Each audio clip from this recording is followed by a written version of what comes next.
ಎಲ್ರಿಗೂ ನಮಸ್ಕಾರ.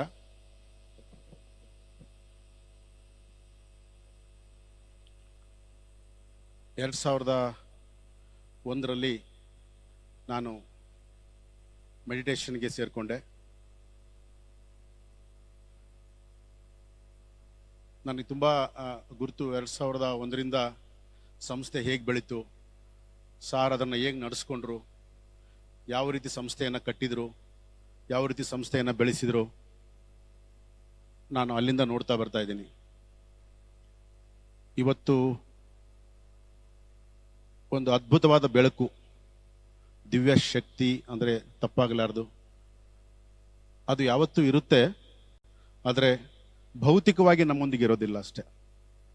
ಭೌತಿಕವಾಗಿ ನಾವು ಅವರು ನಮ್ಮಿಂದ ದೂರ ಇದ್ರೂ ಕೂಡ ಅವರ ಒಂದು ಶಕ್ತಿ, ಅವರ ಒಂದು ಸಮಗ್ರ ದೃಷ್ಟಿ ಮುಂದೆ ನಮ್ಮನ್ನು ನಡೆಸ್ಕೊಂಡು ಹೋಗುತ್ತೆ ಅಂತ ನಾನು ನಂಬುತ್ತೀನಿ.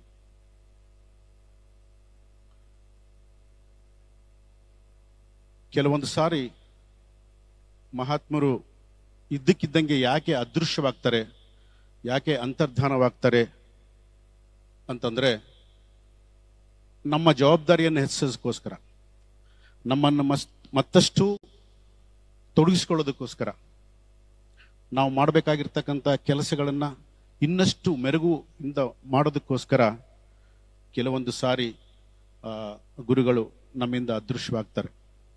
ಇದೊಂಥರ ಅದೃಶ್ಯ ಇದ್ದಂಗೆ. ಮೊನ್ನೆವರೆಗೂ ನಾವು ನೋಡಿದ್ವಿ, ಇವತ್ತು ನಮ್ಮೊಂದಿಗಿಲ್ಲ ಅಂತ ಅಂದುಕೊಳ್ಳೋದಕ್ಕೂ ಕೂಡ ನಮಗೆ ಸ್ವಲ್ಪ ತೊಂದರೆ ಆಗ್ತಾ ಇದೆ. This is a time to unite our self. This is a time to show our gratitude. ನಾವು ತೋರಿಸ್ಬೇಕಾಗಿರ್ತಕ್ಕಂಥ ಒಂದು ಸಮಯ. ಯಾವ ರೀತಿ ತೋರಿಸ್ತೀವಿ, ಅವ್ರು ಏನು ನಮಗೆ ಮಾರ್ಗದರ್ಶನ ಮಾಡಿದ್ರು, ಅವ್ರೇನು ನಮಗೆ ಹಾಕ್ಕೊಟ್ಟಿದ್ರು,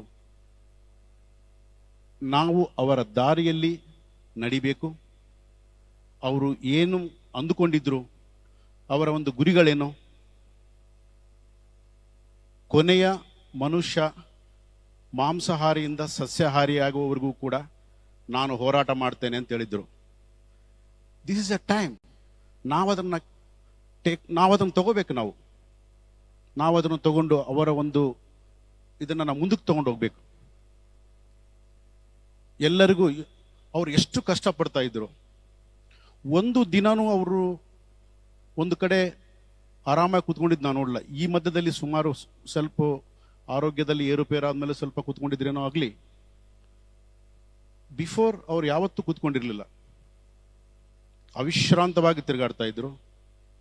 ಅವರು ಯಾವುದೇ ಒಂದು ಗ್ರಂಥವನ್ನು ತಗೊಂಡ್ರು ಅದರಲ್ಲಿ ಧ್ಯಾನ ಎಲ್ಲಿದೆ ಅಂತ ಹುಡುಕ್ತಾ ಇದ್ರು. ಈವನ್ ಭಗವದ್ಗೀತೆ ತಗೊಂಡ್ರು ಕೂಡ ಭಗವದ್ಗೀತೆಯಲ್ಲಿ ಧ್ಯಾನದ ಒಂದು ಅಧ್ಯಾಯವನ್ನು ತೆಗೆದು ಕೃಷ್ಣ ಯಾಕೆ ಧ್ಯಾನವನ್ನು ಮಾಡಬೇಕು ಅಂತ ಹೇಳಿದಾನೆ ಅಂತ ನೋಡ್ತಾ ಇದ್ರು. ಅಂದ್ರೆ ಈ ಅರ್ಜುನನಿಗೆ ಯಾವ ರೀತಿ ಒಂದು ಪಕ್ಷಿಯ ಒಂದು ಅಕ್ಷಿಯ ದೃಷ್ಟಿ ಹೇಗಿತ್ತೋ ಆ ರೀತಿಯಾಗಿ ಅವರು ಪ್ರತಿಯೊಂದರಲ್ಲೂ ಕೂಡ ಧ್ಯಾನವನ್ನು ಕಾಣ್ತಾ ಇದ್ರು. ಧ್ಯಾನದ ಹೊರತು ಅವರು ಬೇರೆ ಏನೂ ಕಾಣ್ತಾ ಇರಲಿಲ್ಲ. ಧ್ಯಾನ ಒಂದೇ. ಅವರು ಮಾತಾಡಿದ್ರು ಧ್ಯಾನ, ಹಾಡಾಡಿದ್ರು ಧ್ಯಾನ, ಸಂಗೀತನೂ ಧ್ಯಾನ, ಎಲ್ಲದಕ್ಕೂ ಅವರ ಒಂದು ಧ್ಯಾನ.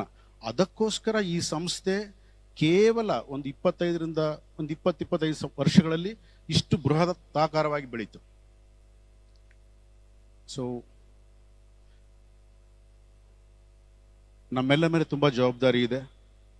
ನಾವು ಅದನ್ನು ನಡೆಸ್ಕೊಂಡಿರ್ತಕ್ಕಂಥ ಒಂದು ಶಕ್ತಿಯನ್ನು ಪತ್ರಿಜಿಯವರು ನಮಗೆ ಕಾಲಕಾಲಕ್ಕೆ ಕೊಡ್ತಾರೆ ಅಂತ ನಾನು ನಂಬ್ತೀನಿ. ಆ ರೀತಿಯಾಗಿ ಎಲ್ಲ ಮಾಸ್ಟರ್ಸ್ ಅವರ ಒಂದು ದಾರಿಯಲ್ಲಿ ನಡಿಬೇಕು ಅಂತ ಕೇಳ್ಕೊಳ್ತಾ, ಈ ದಿನ ಅವರಿಗೆ ಅವರ ಒಂದು ಏಮನ್ನು ಮುಂದಕ್ಕೆ ತಗೊಂಡೋಗೋದೇ ಅವರಿಗೆ ನಾವು ಮಾಡ್ತಕ್ಕಂಥ ಒಂದು ಧ್ಯಾನಾಂಜಲಿ, ಶ್ರದ್ಧಾಂಜಲಿ ಅಂತ ನಾನು ಭಾವಿಸ್ತಾ ಇದ್ದೀನಿ. ಈ ಒಂದು ಅವಕಾಶ ಕೊಟ್ಟಿರೋದಕ್ಕಾಗಿ ನಿಮ್ಮೆಲ್ಲರಿಗೂ ನಮಸ್ಕಾರ. Thank you.